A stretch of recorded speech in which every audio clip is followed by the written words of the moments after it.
Hola, vamos a diferenciar hoy día nuevamente elementos de los números enteros, tomando en cuenta todas las actividades anteriores y en forma de retroalimentar un poco todos los conceptos que hemos generado a partir de este conjunto numérico, ¿ya? Recordemos que la finalidad de todo esto, que ya va a ser de vuelta de vacaciones, va a ser el poder sumar y restar números enteros. Ya en la clase pasada tuvimos ahí un adelanto de alguno de ustedes que efectivamente dijo más o menos cómo podríamos sumar.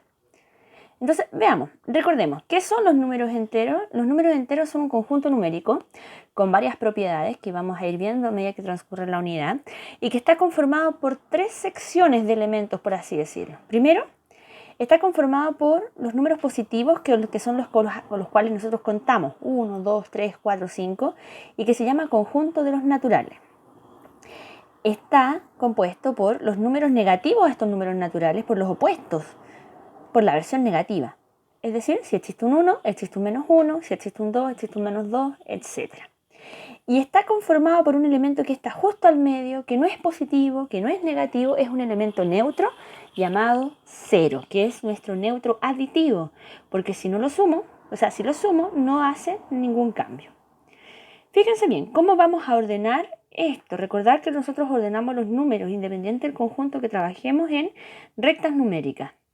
La recta numérica es una línea infinita, tanto para la derecha como para la izquierda, y que ordena estos números dándoles las propiedades de poder comparar. Voy a poder decir cuál es mayor, cuál es menor.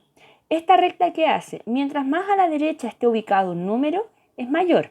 Mientras más a la izquierda, es menor. ¿Y qué orden, qué organización tiene? El 0 siempre va al medio. Hacia la derecha van los números positivos, tal y como ya los conocemos, como contamos. 1, 2, 3, 4, 5, infinito. Y hacia la izquierda van los mismos números, pero esto es como si fuera un espejo. El más cercano al 0 va a ser el menos 1. Después viene el menos 2, después viene el menos 3, el menos 4, el menos 5. El 0, que es mi neutro, viene a tener como este dote de espejo que hace que se dupliquen, por así decirlo, los números, pero en su versión negativa. ¿Ya? Es importante tener en cuenta la estructura de la recta numérica para poder determinar qué número es mayor, qué número es menor. El neutro aditivo, que también lo hayamos visto, decíamos de que iba a ser este número, el 0, que lo único que hace es nada en la suma. Fíjense bien, si yo a un número cualquiera a le sumo 0, sigue siendo a y es lo mismo que 0 más a. Recordemos que esta propiedad en donde yo altero el orden de los elementos de la operación se llama conmutatividad. ¿Ya? La suma es conmutativa, es decir, si yo modifico el orden de los sumandos, el resultado va a ser el mismo. El inverso aditivo, esto es un concepto que surge en los números enteros, cuando tomamos cualquier número natural y estamos buscando qué le vamos a sumar para que me dé 0. Ahí está, fíjense bien. Por ejemplo, el inverso aditivo de 5 es menos 5. ¿Por qué? Porque al sumar, recordad que todavía no sabemos sumar, pero tenemos la intuición. Porque al sumar 5 más menos 5 me da 0. Es como si estuviésemos en los pisos de un edificio. Subí 5 pisos. Para volver yo al piso 0 voy a tener que bajar 5 pisos. A eso le vamos a llamar el inverso aditivo, es lo contrario. Siempre el inverso aditivo lo que hace es modificar el signo del número. Si el número es positivo, su inverso va a ser negativo. Si el número es negativo, su inverso va a ser positivo. Veamos unos ejemplos. Por ejemplo, tenemos que determinar los inversos aditivos de estos valores. Del 10, del menos 4, del 12, del menos 32 y del menos 2. Recordando que el inverso aditivo hace mención a dar vuelta al signo a lo que está positivo y transformarlo a negativo y lo negativo a positivo. Fíjense bien cómo quedan estos elementos, el mismo número, pero el signo es el que cambia.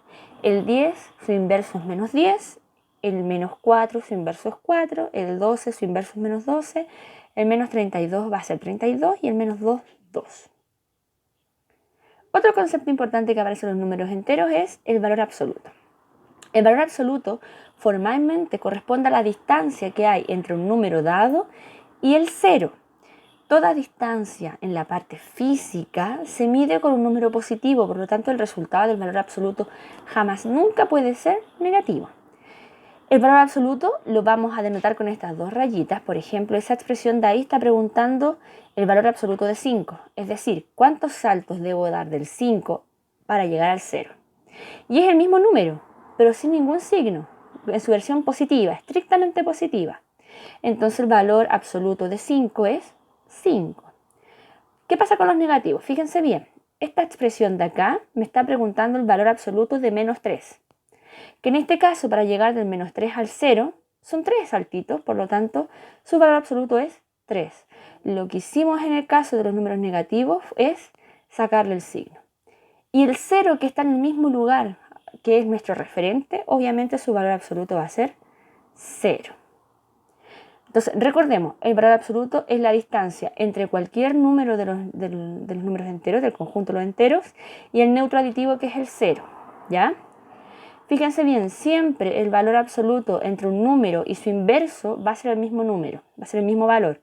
La distancia que está del 4 al 0, como la distancia del menos 4 al 0, va a ser 4, que es el valor absoluto de 4. Veamos algunos ejemplos, intenten calcular mentalmente esto. Valores absolutos, recordar que esa rayita significa valor absoluto de menos 11, de menos 7, 7, de menos 3, 3, de menos 5 y de 5. Fíjense bien, recordar el valor absoluto lo que hace es transformar todo a su versión positiva. Ahí está, todos los resultados son positivos. El valor absoluto de menos 11 y de 11 son el mismo 11. Y así sucesivamente. No confundir valor absoluto con inverso aditivo. El inverso aditivo me modifica el signo al contrario, mientras que el valor absoluto lo que hace es transformarlo a su versión positiva.